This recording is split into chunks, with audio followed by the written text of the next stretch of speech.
According to 2019 data from the U.S. Environmental Protection Agency, billionaire space tinker and Twitter raconteur Elon Musk announced recently that SpaceX will start making rocket fuel out of carbon dioxide, CO2, a colorless gas that accounts for the majority of Earth's greenhouse gas emissions. So, in today's video, we are going to discuss Elon Musk's just revealed insane plan to use CO2 as rocket fuel. With that said, let's get straight into the video. Given that Mars's atmosphere is 95% carbon dioxide, Musk is most likely working on this project to prepare for the long journey back to Earth. However, if we can utilize up or blast out part of the planet's surplus CO2, the process might be beneficial to Earth. This is Twitter material that has been imported. You might be able to find the same information in a different format or additional information on their website. The notion has some precedent since Air Company, a New York firm, is already in the business of transforming Earth's CO2 into consumable products in a carbon-neutral process. The firm was approached by Popular Mechanics to discover more about how it operates. According to STAFFORD SHEEHAN, co-founder and chief technical officer of Air Company, both RP1, a rocket fuel blend, and methane and rocket fuel are currently derived from fossil fuels on Earth. Instead, we use CO2 from the atmosphere to create those hydrocarbons. Currently, our CO2 supply is biogenic since it is caught as a byproduct of commercial alcohol plants, but we may obtain CO2 from any source, including direct air capture. You guys, if you're really enjoying this video, then it's the right time to subscribe to your most favorite channel right now. Alright, let's go get back into the video. Once you have found a supply of carbon dioxide, the key is to electrify it so that its molecules can rebond. CO2 cannot be utilized as a fuel because it is at the bottom of the energy ladder, says Dijiao Liu, a senior scientist at Argonne National Laboratory in Lamont, Illinois. However, by mixing the carbon atoms in CO2 with the hydrogen atoms in water, CO2 may be transformed into hydrocarbons such as ethanol or kerosene by electrocatalysis or catalysis with water. Now, this is a simple procedure in space according to Liu because solar energy is easy to generate due to the abundant, generally unobstructed sunshine. Electricity, on the other hand, that is a considerably more controversial subject on Earth, but today we see this play out in conversations over electric cars. But here's a question. Are you really doing much good for the environment if you recharge using electricity supplied by coal-burning power plants? Let us know your thoughts in the comments box below. It's not feasible to simply move fossil fuels to a different part of the energy food chain. For this reason, the Air Company exclusively employs renewable energy. In an electrolyzer, we split water into hydrogen and oxygen gases using renewable power, SHEEHAN explains. In Air Company's innovative reactor system, which comprises our proprietary catalyst, the hydrogen gas and collected CO2 are blended together. We can generate either RP1, methane, or the alcohol found in today's consumer items, depending on the catalyst that we choose. According to Liu, his work group has similar environmental objectives. He explains that we want the electrolyzer to convert CO2 to ethanol at the greatest purity possible while using the least amount of power and leaving the smallest footprint possible. Using less power regardless of the source is a net gain for the environment. However, it's simple to understand how a small, very efficient electrolyzer may be useful in space, for example.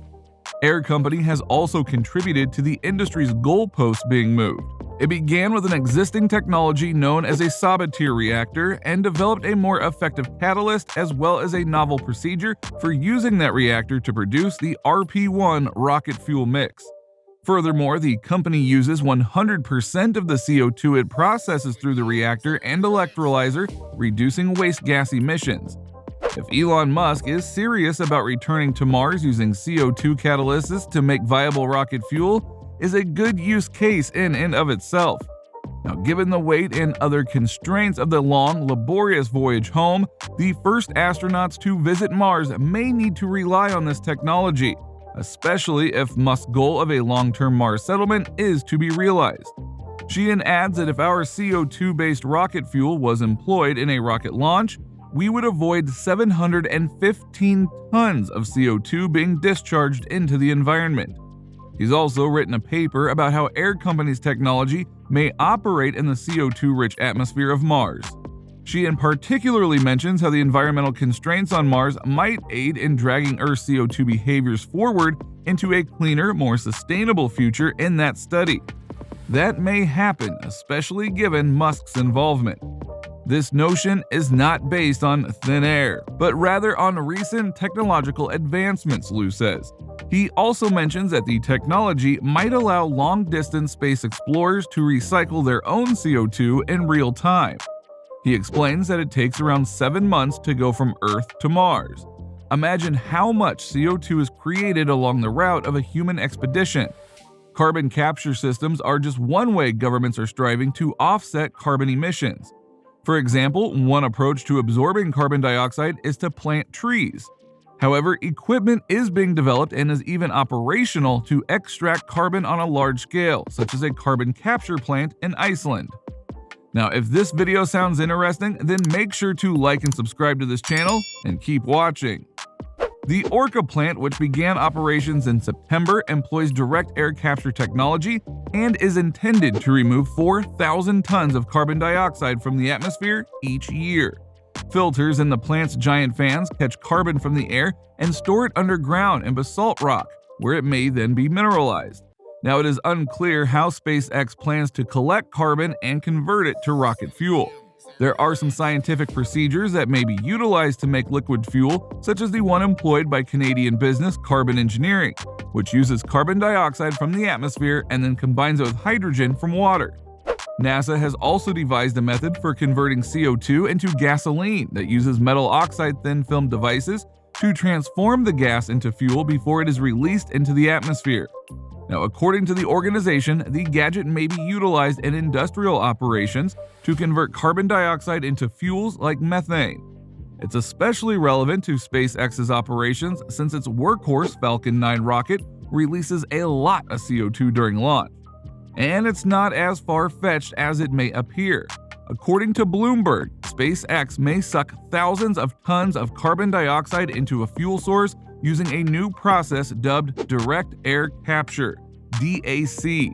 The world's largest DAC plant, which can absorb up to 4,400 tons of CO2 per year, just began operations in Iceland.